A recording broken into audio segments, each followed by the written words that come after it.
Hello बच्चों, welcome back. आइए अपनी पढ़ाई लिखाई का कार्य आगे बढ़ाते हैं और देखते हैं कि हम लोगों ने क्या पढ़ रखा है। तो लास्ट टर्म पर थोड़ा सा मैं रिवाइज आपका कराता हूँ। लास्ट टर्म पर हमने ये अनावृतबीजी, आवृतबीजी, फैनोगेमस पौधे पढ़ लिए थे। ठीक है, फिर हमने जंतुओं का वर्गीकरण ये करना स्टार्ट कर दिया था, जिसमें प्रोटोजोआ एक कोशिक और मेटाजोआ बहुकोशिक जीव हम ये क्लासिफाइड कर दिए थे, जिसमें नॉन कार्डेटा और कार्डेटा जो होते हैं, यानी कि जिसमें रीढ़ की हड्डी होती है, जिसमें रीढ़ की हड्डी नहीं होती। ये सारी चीज़ें हो गई थी। ठीक है, आई थिंक आप लोग इसको कॉपी पर फेयर में लिख रहे होंगे। इसको लिखिए और निरंतर इसको पढ़ते रहिए। ठीक है, आइए आगे चलते हैं। अब हम पढ़ेंगे, देखिए इसमें ये हमारा जो प्रोटोजोआ है उसको फिर देखते हैं। तो देखिए संघ प्रोटोजोआ, इसको कहते हैं फाइलम प्रोटोजोआ। तो प्रोटोजोआ स्टूडेंट दो वर्ड से मिलकर बना है। एक आपका है कौन सा, प्रोटोज, और एक है जून। ठीक है, प्रोटोज का मतलब होता है आदि, यानी कि प्रथम, शुरू वाले। ठीक है, और जून का मतलब होता है जंतु, यानी शुरू वाले जो जंतु थे उसे हम लोग क्या बोलते हैं, प्रोटोजोआ कहते हैं। सर्वप्रथम अगर इनकी देखने का बात किया जाए, किसने इसको देखा था, तो सर्वप्रथम एंटन वान ल्यूवेनहॉक ने इसको क्या किया था, 1673 में देखा था। और प्रोटोजोआ जो आपका वर्ड है, इसका प्रयोग गोल्डफस ने 1820 में किया था। ठीक है, चलिए आगे चलते हैं। इसकी कुछ विशेषताएं पढ़ते हैं कि इस संघ में जो जीव हैं उसकी विशेषताएं या लक्षण क्या होते हैं, कैसे दिखते हैं। तो इस संघ के जो जीव होते हैं एक कोशिकीय होते हैं, यूनिसेलुलर ऑर्गेनिज्म इनको बोला जाता है। ठीक है, बहुत छोटे जीव होते हैं, केवल सूक्ष्मदर्शी से क्या कर सकते हैं, हम इनको देख सकते हैं। एक कोश की जीव में ही जीवन की सभी क्रियाएं, अब जीवन की सभी क्रियाएं क्या होती हैं, वो संपन्न होती हैं। जैसे जीवन की सभी क्रियाएं क्या, भोजन को पकड़ना, भोजन को पचाना, श्वसन करना, उत्सर्जन करना। ठीक है, ये सारी क्रियाओं को हम लोग क्या बोलते हैं, जीवन की मुख्य क्रियाएं बोलते हैं। तो एक कोशिका में ही सारी चीज़ें ये चलती रहती हैं। ठीक है, जैसे अगर हम एग्जाम्पल की बात करें तो इसमें आएगा आपका अमीबा। कौन सा, अमीबा। सबसे सरल क्या होता है, ये एक तरह से जीव है। कहाँ पाया जाता है, झरनों, नदियों, कीचड़ों, सड़ी गली पत्तियों में मिलता है।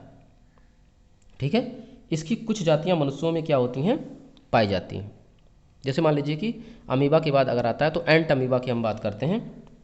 दूसरा एंट अमीबा, एंट अमीबा हिस्टीलिटिका या हिस्टोलिटिका जो होता है वो एक तरह से वो भी एक कोश की जीव है। ठीक है, दूसरा एग्जाम्पल है ये एंट अमीबा।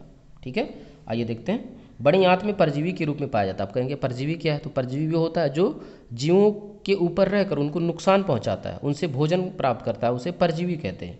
ठीक है, बड़ी आंत में ये क्या होगा आपका, पाया जाता है। मनुष्य के आंत में घाव व ऐंठन क्या करता है, उत्पन्न करता है। और खून की पेचिश होती है, यानी कि बाथरूम जब जाते हैं, लैट्रिन जब जाते हैं तो खून की पेचिश होती है, और मल के साथ आपका ब्लड आता है, खून आता है। ठीक है, अब इसकी खोज किसने की थी, तो एंट अमीबा हिस्टोलिटिका की खोज की थी फ्रेडरिक लोस ने 1875 में। चलिए आगे देखते हैं। दूसरा है आपका एंट अमीबा जिंजीवेलिस। ठीक है, ये भी कहाँ पाया जाएगा, मनुष्य के दांतों की जड़ों में और मसूड़ों में रहता है ये। ठीक है, दांतों में पायरिया, यानी कि दांतों से खून आना, उनका फिर सड़ जाना, फिर उनका ढीला हो जाना, फिर दांतों का गिर जाना, दांतों में दर्द होना, ये सारी चीज़ें एंट अमीबा जिंजीवेलिस जो होता है वो उत्पन्न करता है। मसूड़ों से खून आना, मवाद आना, पक जाता है तो मवाद आता है। ठीक है, दांत हिलते रहते हैं और फिर गिर जाते हैं, तो एंट अमीबा जिंजीवेलिस एक तरह से क्या हुआ, वो भोजन अपना पकड़ता है, आपके शरीर पर रहता है, आपके दांतों में रहता है, तो परजीवी हुआ, आपको नुकसान पहुंचाता है, तो क्या हुआ, परजीवी हुआ। ठीक है, एंट अमीबा कोलाई, या इसको ई कोलाई भी कहते हैं। मनुष्य के आंत में रहने वाला ये क्या है, एक तरह से सहजीवी है। अब देखिए यहाँ सहजीवी वर्ड आ गया। अगले वाले में हम लोग परजीवी की बात करते थे। सहजीवी का मतलब होता है जो हमारे साथ रहे, हमसे भोजन प्राप्त करे, लेकिन हमको फ़ायदा भी कुछ पहुंचाता रहे। अब ये सब क्या है, खाली नुकसान पहुंचाने वाले हैं, लेकिन ये क्या करता है, कुछ फ़ायदा भी पहुंचाता है। अन्य जीवाणुओं के प्रभाव को क्या करता है, नष्ट करता है हमारे जो आंत में, और जो रोग होते हैं उत्पन्न होते हैं उनसे हमें बचाता भी है। तो एक तरह से इसको क्या बोलेंगे, सहजीवी बोलते हैं।